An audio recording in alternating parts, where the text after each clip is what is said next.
2023년 7월 27일 전라북도 김제의 한적한 시골 마을. 모든 것이 타들어갈 듯한 폭염이 기승을 부리던 오후였습니다.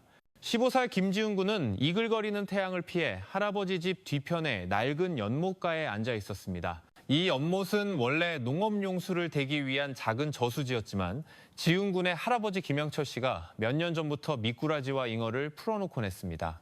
지훈 군에게는 유일한 놀이터이자 5년 전 사라진 아버지를 추억하는 장소였습니다. 아, 더워 죽겠네. 뭐라도 좀 잡혀야 할 텐데. 아빠가 있었으면 오늘 같은 날은 막걸리 사오라고 했을 텐데. 지훈 군은 힘껏 낚싯대를 잡아당겼습니다. 15살 소년의 가녀린 팔이 부들부들 떨릴 정도로 묵직한 무게였습니다. 잉어라고 하기엔 너무 무거웠죠. 뭐야, 왼폐 타이어라도 걸렸나? 물 위로 떠오른 것은 인간의 두개골이었습니다. 할아버지. 왜 그러냐? 지훈아, 무슨 일이야? 저기, 연못에 사람 머리가. 김영철 씨는 손자의 말에 심장이 멎는 듯 했습니다. 그는 절뚝거리며 연못가로 다가갔습니다. 그리고 물가에 반쯤 떠있는 그것을 보았습니다. 민준아, 내 아들. 민준아, 5년 전 흔적도 없이 사라졌던 아들. 모두가 비 때문에 야반도주했다고 말했던 아들. 아버지는 직감했습니다. 아들은 멀리 가지 않았습니다. 아들은 바로 이 차가운 연못바닥에 5년 동안 갇혀 있었던 것입니다. 김영사 펌프 더 가져와. 오늘 밤 안에 무조건 바닥 봐야 돼. 그날 밤 김제경찰서 강력팀이 총출동했습니다. 연못의 물을 빼내는 작업은 밤새도록 이어졌습니다. 5년 묵은 펄 냄새와 비린내가 진동했습니다. 이게 무슨 일이에요? 아버님, 지훈이는요? 연못에서 민준이가 나왔다. 아니야. 그럴 리가 없어요. 민준 씨, 여보! 아내 박소희는 실신할 듯 울부짖었습니다. 남편이 비 때문에 도망간 줄로만 알았던 아내. 5년 만에 남편의 유고를 마주한 아내의 절규는 처절했습니다. 저 여자 잘 지켜봐. 하지만 이태식 형사의 눈에는 그 절규가 어딘지 모르게 부자연스러워 보였습니다. 슬픔이라기보다는 공포에 가까운 몸부림. 마치 올 것이 왔다는 듯한 절망적인 연기처럼 보였습니다. 팀장님, 이쪽입니다. 그리고 새벽녘 연못바닥의 진흙과 함께 그 끔찍한 비밀을 드러냈습니다. 두개골뿐만이 아니었습니다. 낡은 어망과 녹슨 쇠사슬에 묶인 채 무거운 콘크리트 블록에 매달린 온전한 형태의 백골이었습니다. 국립과학수사연구원의 부검 결과 피해자는 김민준 씨가 확실했습니다. 사망 원인은 두부 함몰골절, 둔기에 의한 후두부 가격이었습니다. 명백한 타살이었습니다. 자, 5년 전으로 돌아갑시다. 2018년 9월 14일 김민준 실종 당일. 당시 아내 박소희의 진술입니다. 남편이 농기계 사업에 실패해 사채 빚이 수천만 원이었고 그날 밤 빚쟁이들에게 협박 전화를 받은 뒤 다녀오겠다는 말만 남기고 집을 나갔다. 그 뒤로 연락이 두절됐다. 이게 답니다. 야반도주, 가장 흔한 시나리오지. 그래서 당시 경찰도 단순 가출로 종결했고 하지만 이상한 점이 있습니다. 저희가 채무관계를 재조사했는데 빚이 있긴 있었지만 수천만 원까지는 아니었습니다. 오히려 실종 직전 가을 추수 대금으로 큰 돈이 들어온 정황이 포착됐습니다. 돈이 들어왔다? 돈 때문에 도망간 게 아니라 돈이 생기자 사라졌다? 이 형사의 머릿속에 의심의 조각들이 맞춰지기 시작했습니다. 아이고 형사님, 말도 마요. 그 양반이 얼마나 성실했는데 빚 때문에 도망갈 사람이 아니요. 그럼 부부 사이는 어땠습니까? 겉보기엔 멀쩡했지. 근데 시골 마을의 작은 구멍가게는 모든 비밀이 모이는 곳입니다. 그리고 최 여사는 그 비밀의 중심에 있었죠. 그 죽은 김 씨 동생 있잖아. 도련님. 김민호 씨요? 형이 사라지고 나서 그 도련님이 형수 집을 제 집 드나들듯 했어. 그것도 꼭 늦은 밤에만. 아니, 형수님 걱정돼서 그런 거 아닙니까? 걱정? 걱정하는 사람이 형수 손을 그렇게 잡고 다녀? 내가 다 봤어. 밤에 창고 뒤에서 둘이 끌어안고 있는 걸 쯧쯧. 형수와 도련님의 부적절한 관계, 남편의 실종, 그리고 추수대금. 이 형사의 머릿속에서 모든 것이 하나로 연결되었습니다. 이제 남은 것은 증거였습니다. 5년 전에 사라진 증거? 아니, 뭘 더 찾는 겁니까? 저희도 피해자 가족입니다. 5년 전 물건이라도 다 찾아. 특히 핸드폰. 5년 전 박소희와 김민호는 모든 것이 완벽하게 처리되었다고 생각했을 겁니다. 하지만 그들은 한 가지를 잊었습니다. 디지털 시대에 삭제된 데이터는 죽지 않는다는 것을. 팀장님, 찾았습니다. 상자 안에는 먼지가 뽀얗게 쌓인 구형 스마트폰 3대가 들어있었습니다. 김민준, 박소희, 그리고 김민호의 것이었습니다. 전북경찰청 디지털 포렌식 센터. 수사관들은 5년 전의 데이터를 복구하기 시작했습니다. 그리고 마침내 지워졌던 카카오톡 대화 기록이 수면 위로 떠올랐습니다. 더 이상은 못 참겠어.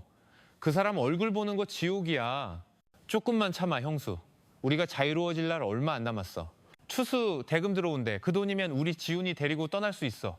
대화는 점점 더 대담해졌습니다. 그리고 실종 4일 전 결정적인 메시지가 발견되었습니다. 그 사람이 눈치챈 것 같아. 어젯밤에 나한테 죽여버리겠다고 했어. 무서워. 걱정 마. 내가 다 방법이 있어. 그 사람이 사라지게 만들면 돼. 영원히. 형사님, 소설 쓰십니까? 제가 형을 왜 죽입니까? 영원히 사라지게 만들면 돼. 이것도 소설인가? 박소희 씨, 우린 다 압니다. 김민호 씨가 당신을 협박했죠? 당신은 어쩔 수 없었던 거죠. 전형적인 갈라놓기 수법이었습니다. 공범들의 신뢰를 깨트리는 것. 아니에요. 김민호 씨가 다 불었습니다. 당신이 시켰다고. 당신이 돈 때문에 남편을 죽이자고 했다고. 거짓말. 그 사람이 다 계획한 거예요. 두근 무너졌습니다. 5년간 억눌려 있던 진실이 썩은 물처럼 터져나오기 시작했습니다. 그날 밤 남편이 술에 취해 들어왔어요. 제 핸드폰을 본 거예요. 민호 씨랑 나눈 대화를. 이것들이 내 집에서 내 동생 놈이랑 남편이 절 때리기 시작했어요. 그때 민호 씨가 창고 쪽에서 들어왔어요. 형 그만해. 너까지. 이 개자식아 전 그냥 말리려고 했어요. 남편이 민호 씨 목을 조르는 걸 보고 너무 무서워서 옆에 있던 그냥 휘둘렀어요. 그 사람이 피를 너무 많이 흘렸어요. 숨을 안 쉬었어요. 끝났어. 전 경찰에 신고하자고 했어요. 하지만 그 사람이 이대로 신고하면 우린 둘 다 살인자가 된다고 했어요. 하지만 김민호의 진술은 달랐습니다. 아니에요, 형수가 다 계획한 거예요. 그날 밤 저를 일부러 부른 것도 형수예요. 형수가 말했어요. 지금 이 기회라고. 추수대금도 들어왔으니 형만 없으면 그 돈이 다 우리 차지가 된다고. 전 무서워서 망설였어요. 근데 형수가 당신도 공범이야. 안 하면 다 불어버릴 거야. 라고 협박했어요. 두 사람의 진술은 엇갈렸습니다. 아내는 우발적인 사고였다고 주장했고 도련님은 아내가 돈을 노린 계획 살인이었다고 주장했습니다. 서로에게 책임을 떠넘기고 있어. 하지만 상관없어. 누가 먼저 제안했든 누가 둔기를 휘둘렀든 그들은 함께 시신을 유기했습니다. 그날 밤 두 사람은 비를 맞으며 김민준의 시신을 낡은 어망으로 감쌌습니다. 그리고 창고에 있던 쇠사슬과 콘크리트 블록을 묶어 집 뒤 연못 가장 깊은 곳으로 끌고 갔습니다. 그 사람은 아무도 모를 거야. 5년만 지나면 펄이 다 덮어줄 거야. 라고 말했어요. 그렇게 5년이 흘렀습니다. 만약 그날 15살 지훈이가 낚싯대를 들이우지 않았더라면 김민준 씨는 펄 속에 묻혀 영원히 돌아오지 못했을 것입니다. 재판은 치열했습니다. 두 사람은 마지막 순간까지 서로에게 책임을 떠넘겼습니다. 피고인 박소희와 김민호는 인간으로서 최소한의 윤리를 저버리고 피해자를 살해한 뒤 5년간 은폐하는, 재판부는 두 사람의 불륜 관계가 살인의 직접적인 동기가 되었으며 범행 후 정황이 매우 불량하다고 판단했습니다. 이에 피고인 박소희에게 징역 15년을, 피고인 김민호에게 징역 10년을 선고한다. 엄마, 지훈아, 엄마가 미안해. 다 끝났다, 지훈아. 이제 다 끝났어. 법의 심판은 끝났습니다. 하지만 진짜 고통은 이제 시작이었습니다. 아버지를 죽인 어머니, 그 끔찍한 진실을 안고 살아가야 하는 15살 소년, 그리고 아들과 동생을 동시에 잃은 늙은 아버지. 그들의 시간은 그날 그 연못에 멈춰버렸습니다. 밥은 잘 챙겨 먹고? 네, 할아버지가 잘 챙겨주세요. 학교는? 괜찮아요. 아들이 발견한 아버지의 유골 그리고 어머니의 재판, 16살 소년이 감당하기엔 너무나 가혹한 현실이었습니다. 지훈 군은 사건 이후 말을 잃었습니다. 엄마가 여기서 재봉기술 배워. 지훈아, 엄마 용서해달란 말 안 할게. 근데 왜 그랬어요? 왜? 아빠를? 그것은 16살 아들이 어머니에게 던질 수 있는 가장 아픈 질문이었습니다. 박소희는 아무 대답도 하지 못했습니다. 면회 종료벨이 울렸습니다. 그날 밤 박소희는 처음으로 아들에게 편지를 쓰기 시작했습니다. 사랑하는 내 아들 지훈이에게 오늘 네가 한 질문에 엄마는 대답할 수가 없었어. 엄마는 네 아빠를 사랑했단다. 정말이야. 하지만 어느 순간 엄마 마음속에 괴물이 자라기 시작했어. 그 괴물이 엄마를 잡아먹었고 모든 걸 망쳐버렸어. 엄마는 네가 아는 그 엄마가 아니야, 지훈아. 엄마는 네 아빠를 죽인 살인자야. 시간은 흘렀습니다. 끔찍했던 연못은 조금씩 제 모습을 찾아갔습니다. 지훈 군은 글을 쓰기 시작했습니다. 아무에게도 하지 못했던 이야기들, 그날 낚싯대에 걸려 올라온 진실의 무게에 대해. 엄마는 이곳에서 매일 네 아빠를 생각해. 그리고 네가 낚싯대를 던지던 그날을 생각해. 어쩌면 그건 네 아빠가 우리 지훈이에게 보낸 마지막 신호였을지도 몰라. 더 이상 그 차가운 물 밑에 있기 싫다고. 엄마의 거짓말 속에 갇혀 있기 싫다고. 널 구해줘서 고맙다, 지훈아. 엄마의 지옥을 끝내줘서. 엄마에게.